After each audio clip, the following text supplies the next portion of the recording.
Direction maintenant Ithaca aux États-Unis, où une communauté autogérée invente, vous allez le voir, peut-être la ville de demain.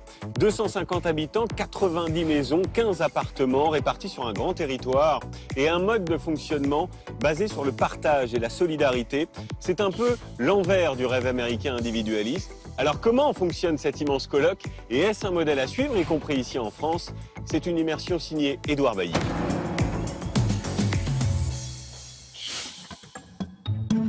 Ce matin, c'est une vision bien inhabituelle à Ithaca, normalement interdit aux voitures et plus encore aux camions. Le passage de celui-ci a été exceptionnellement autorisé, car une famille emménage. Son mobilier arrive de Belgique, via le port de New York. C'est les bonnes vis. Alors on y va. Tous deux écrivains, Hélène et Frédéric ont quitté Bruxelles, où ils vivaient dans un appartement avec leurs enfants. Ça c'est la table de nuit, ça.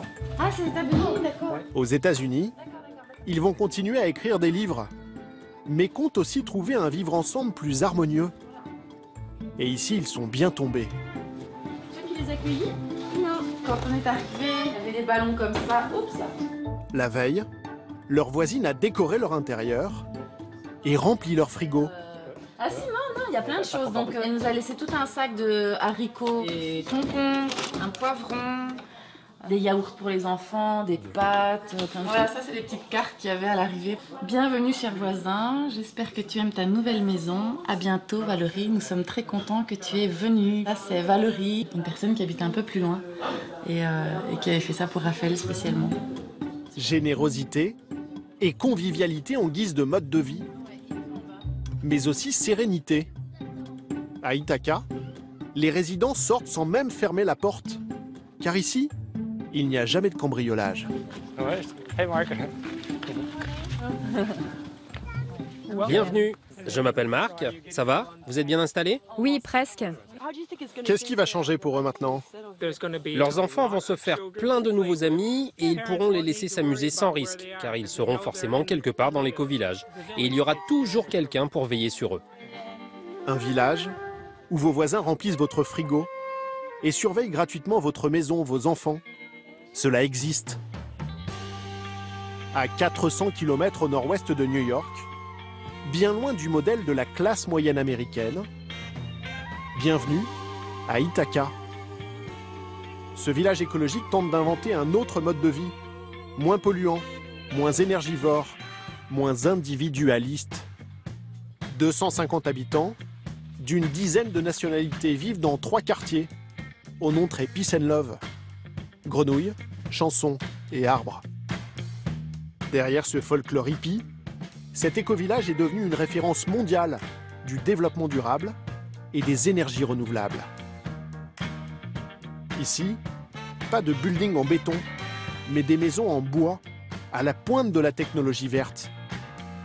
Des hectares de forêt, des fermes pour manger bio et local, et des habitants qui ne se déplacent qu'à pied ou en vélo.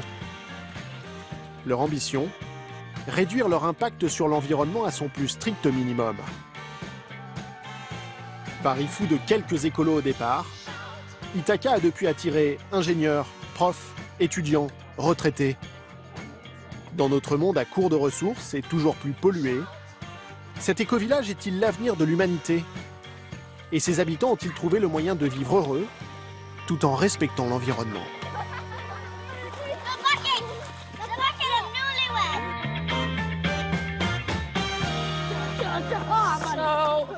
Alors, qui peut me dire ce que c'est là-bas? Des panneaux solaires. Oui, c'est bien. Allez-y, vous pouvez les toucher si vous voulez. Liz Walker, 61 ans, fait partie des pionniers qui ont créé l'éco-village. C'est le futur de l'énergie. Ce matin, elle le fait visiter à ses enfants d'une ville voisine. Pas peu fière, l'ancienne militante anti-centrale nucléaire commence comme à chaque fois par les panneaux solaires. Si vous regardez entre les maisons, on en a un très gros là-bas. Eh bien, ce panneau solaire produit assez d'électricité pour alimenter ce grand bâtiment à 3 étages avec 15 appartements. Mais comment vous faites la nuit quand il fait froid? Ça marche quand même? Pendant la journée, on produit de l'électricité solaire qu'on envoie sur le réseau électrique de la ville. Et la nuit, on la récupère. Des panneaux solaires omniprésents, mais aussi un système ingénieux de récupération des eaux de pluie pour arroser le potager bio du village. Est-ce qu'on peut ramasser une carotte? Pour moi, c'est la première fois. C'est la première fois que tu fais ça? C'est bien. En guise d'engrais, les habitants fabriquent leur propre compost avec les restes alimentaires. Et maintenant, on mélange bien. Et donc, ce qui était de la nourriture il y a quelques mois s'est transformé. Et ça sent quoi maintenant? La terre. Oui, ça sent la terre. C'est de l'engrais. Ça sent mauvais. Un autre monde, pour ces gamins qui vivent pour la plupart en appartement. Alors, qui parmi vous voudrait vivre dans notre éco-village? Il y a tellement de gens qui voudraient vivre comme nous dans ce monde parce que c'est évident. C'est évident qu'il faut prendre soin de notre planète et qu'il faut créer des communautés plus soudées. Mais c'est vrai que ce n'est pas facile à faire. Moi, je veux que ce soit facile. Pour Lise, Ithaca est déjà une longue histoire. En 1991, les éco-villages ne sont qu'une lubie écolo, mais la jeune Californienne décide alors de convaincre le monde qu'il s'agit d'un modèle d'avenir. Là, c'est moi. J'étais mère célibataire avec 2 jeunes enfants. Notre force, c'était notre naïveté. On ne savait pas du tout dans quoi on s'embarquait. Lise traverse le pays et achète ce terrain de 70 hectares sur la côte Est, avec quelques étudiants et architectes tentés par l'aventure. D'autres familles les rejoignent. Un premier quartier sort de terre. Leur projet est aux antipodes des lotissements américains et du confort des villas modernes. Les habitants vivent dans ces petites maisons collées les unes aux autres pour éviter les pertes d'énergie. Ils n'ont pas de grands jardins clôturés, mais doivent partager forêts et étangs qui appartiennent à tous. Interdiction de circuler en voiture, qui doit rester au parking pour limiter la pollution. Des contraintes quotidiennes, et en plus ce n'est pas donné, au contraire. Une maison à Ithaca coûte 20% plus cher que dans le reste de la région, jusqu'à 400 000 €. Le rêve écologique n'est pas à la portée de toutes les bourses. Cela fait maintenant 3 ans que Céleste et Victor vivent dans l'éco-village. Allez, viens bébé. Avec leurs 4 enfants, ils habitent cette petite maison sur un étage, où la grand-mère russe leur rend régulièrement visite. Une nouvelle vie, une famille épanouie, bien loin de leur vie d'avant, dans la banlieue de New York. On avait beau être dans une grande ville, je me sentais isolée. J'avais l'impression de vivre enfermée dans une petite boîte. Je prenais simplement la voiture pour emmener les enfants à l'école, au supermarché. Je n'avais aucune vie sociale. Les bouchons, c'était l'enfer. Tu passes ta vie dans les bouchons. Céleste est infirmière, Victor artisan. Il y a 3 ans, ils tombent sous le charme de l'éco-village, mais le prix les refroidit. La maison est à 350 000 €. La communauté est tellement soudée ici que plusieurs familles ont proposé de nous prêter de l'argent pour qu'on puisse venir habiter à l'éco-village. La famille accepte l'aide des voisins et achète cette maison, avec un espoir, amortir rapidement son prix grâce à de belles économies d'énergie. L'hiver, ils n'allument presque pas le chauffage. Et l'été, ils se passent de clim, contrairement à la plupart des Américains. C'est ce qu'on appelle une maison passive. Dans une maison passive, ce qui compte, ce sont les fondations en béton qui ont été pensées pour conserver la chaleur l'hiver ou garder la maison fraîche en été. Les chambres sont plutôt petites, mais pour une maison économe en énergie, on essaie de les garder les plus petites possibles. De petites chambres, mais 150 mètres carrés habitables. 2 fois plus de place qu'avant. Pourtant, leurs factures d'énergie n'ont jamais été aussi basses. En été, je ne paie rien du tout, alors ça ne vaut pas la peine de comparer. Avant, à New York, j'en avais pour 300 € par mois, avec la climatisation. Grâce à la maison passive, Plus besoin de clim l'été.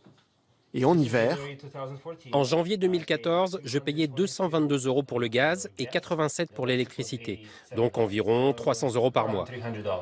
Pour le mois de janvier de cette année, on a dépensé seulement 16 € et en février 76 €. Donc, si je fais le calcul, en 3 ans ici, on aura déjà économisé 5 400 € sur nos factures d'électricité. dans ces maisons super isolées, un ménage consomme 14 fois moins que la moyenne des familles américaines. Et certains produisent même ici leur propre énergie, jusqu'à devenir 100% autonomes.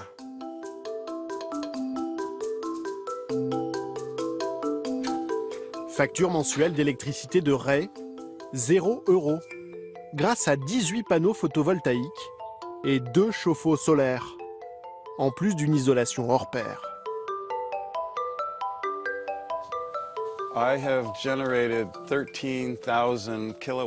J'ai produit 13 000 kWh. Je crois que ça fait 13 millions de watts d'électricité en 3 ans. Je me sens très fier de ça. C'est pas grand-chose. C'est probablement l'équivalent de ce que produit une centrale nucléaire en une journée. Mais si tout le monde faisait comme moi, on n'aurait plus besoin de construire des centrales. C'est comme le vote. Les gens se demandent souvent si ça sert à quelque chose. Mais bien sûr que ça sert. Tu crées quelque chose de positif, qui te rend fier. Tu peux en parler aux gens autour de toi, leur expliquer pourquoi tu fais ça. Et oui, on leur dit que ça marche.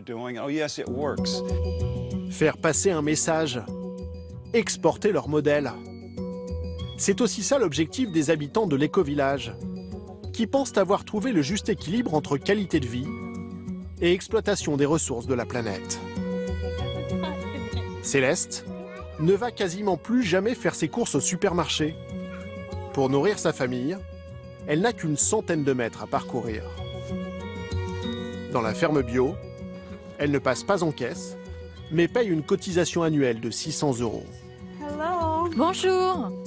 Cet après-midi, elle vient récupérer sa part de la récolte, comme chaque semaine.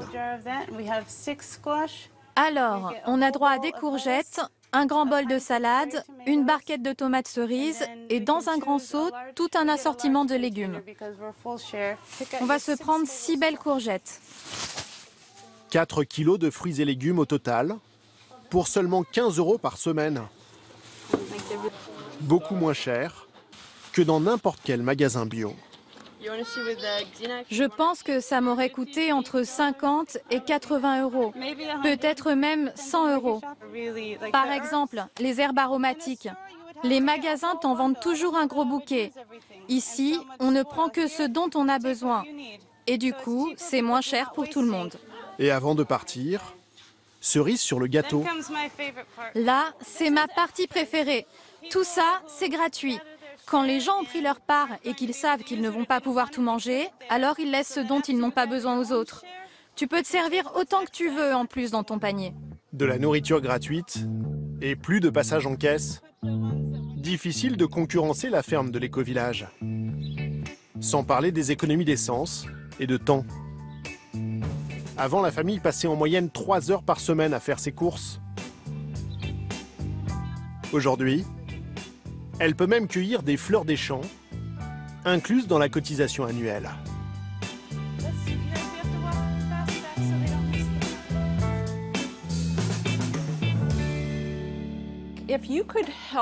Peut-être que tu pourrais aider Déborah à couper les pommes de terre? Il nous faut des morceaux de cette taille-là. 2 à 3 fois par semaine, l'éco-village organise des repas collectifs. Ce soir, c'est Lise qui est aux commandes. Alors, du jus de citron et du sel. Au menu d'un festin pour 50 personnes, ni viande, ni poisson, mais du tofu et des salades. Un menu végétarien, car il faut respecter le régime alimentaire de chacun. Loin d'être une corvée, la préparation des repas avec les voisines, c'est pour Lise l'occasion de créer des liens. Et puis le repas collectif a un autre avantage. On s'est rendu compte que les soirs où on mange ensemble, on économise 1/3 de notre consommation d'énergie. Donc, on fait baisser la facture pendant notre pic de consommation. Bonsoir tout le monde, bon appétit à tous. 3,50 € le dîner. L'argent restant servira à financer les dépenses courantes du village. Excuse-moi, est-ce que tu pourrais prendre un peu moins de feta, s'il te plaît? Il en faut pour nourrir 55 personnes. Ah oui, bien sûr, pas de problème. Il faut faire des compromis quand on vit ici? Oui. Et je le sais pourtant. Ces repas collectifs, c'est un peu notre fête des voisins annuelle, mais plusieurs fois par semaine. Ainsi, dans l'éco-village, tout le monde connaît tout le monde.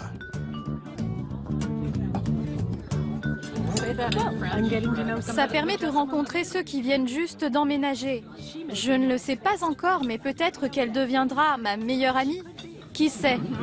La convivialité, ce serait l'un des secrets du succès de l'éco-village. Tout comme le sens du devoir. Chaque résident doit consacrer 2 à 4 heures de travail par semaine à la communauté. En dehors du ramassage des ordures assuré par la municipalité voisine, les habitants font tout eux-mêmes. Et avoir déjà un métier n'est pas une excuse. Moi, je suis enseignant en ingénierie à l'université. Donc vous avez 2 boulots? Oui, mais celui-là est plus facile. Dans l'équipe vaisselle, un musicien et son voisin scientifique. La vaisselle du lundi, c'est notre truc. Vous êtes porté volontaire? Oui, ça fait 10 ans que je fais ça. Oui, moi aussi, ça doit faire 10 ans. Tu trouves ça dur, toi? C'est que de la vaisselle. Tout le monde doit participer, sinon ça ne fonctionnerait pas et on serait obligé d'embaucher des gens. Après les tâches domestiques, il faut encore régler les affaires du village. À Ithaca, pas de chef, pas de maire. Ce sont les habitants qui doivent décider tous ensemble, même pour l'emplacement d'une corde à linge. Et ce n'est pas simple. J'ai 6 mètres là. Le nord, c'est par là? Là, c'est ma chambre. On a 2 fenêtres ici. Je ne veux pas en faire toute une histoire, mais personnellement, mon bonheur général va être diminué de 0,5% avec cette corde à linge. Mais pourquoi on ne le mettrait pas juste ici? Juste devant la laverie, le long des pavés, comme ça on aurait juste à l'installer. Et on s'en occupe plus. Et si on le mettait là, on le verrait pas, non? Ce soir, c'est au tour de Lee-Hélène d'arbitrer les échanges. Voilà déjà 45 minutes qu'elle tente de mettre tout le monde d'accord. Alors, voilà un exemple de réunion totalement hors de contrôle. Le plus dur, c'est que tout le monde parle en même temps. Et ce n'est pas très organisé. Mais il faut qu'on en passe par là. Et puis moi, je suis nouvelle en matière de gouvernance dynamique. Je débute comme médiatrice. Oui, pardon, j'arrive. La gouvernance dynamique, c'est le modèle qu'a choisi l'éco-village pour s'organiser. Une prise de décision collective, si possible dans l'intérêt de chacun. Séduisant, mais chronophage. Quand est-ce que vous allez vous décider? On va continuer à pétrir. Comment ça, à pétrir? On va travailler la situation comme une pâte à pain. On va la travailler jusqu'à ce que ça prenne. De la couleur des murs à la taille des gobelets, chaque décision doit être prise avec l'accord du groupe. Résultat, plusieurs heures de discussion à chaque fois. Je pense qu'il faudrait rentrer à l'intérieur pour faire un dernier tour de table. La gouvernance dynamique déconcerte souvent les nouveaux arrivants comme Vigor, étudiant. C'est très intéressant. Je n'avais jamais parlé d'une corde à linge. Je n'ai d'ailleurs jamais étendu mon linge dehors, mais je trouve ça vraiment bien. Ils font attention aux gens. Là où je vivais, personne ne vous considérait. Le promoteur décidait de tout, alors qu'ici on pense au bien-être de cette famille qui habite ici. Cela peut paraître fastidieux, mais c'est ainsi que les habitants ont voulu leur village, dans le respect de chacun. Comme chaque soir, rendez-vous au bord de l'étang collectif pour profiter d'un dernier bain. Céleste et sa famille y ont leurs habitudes.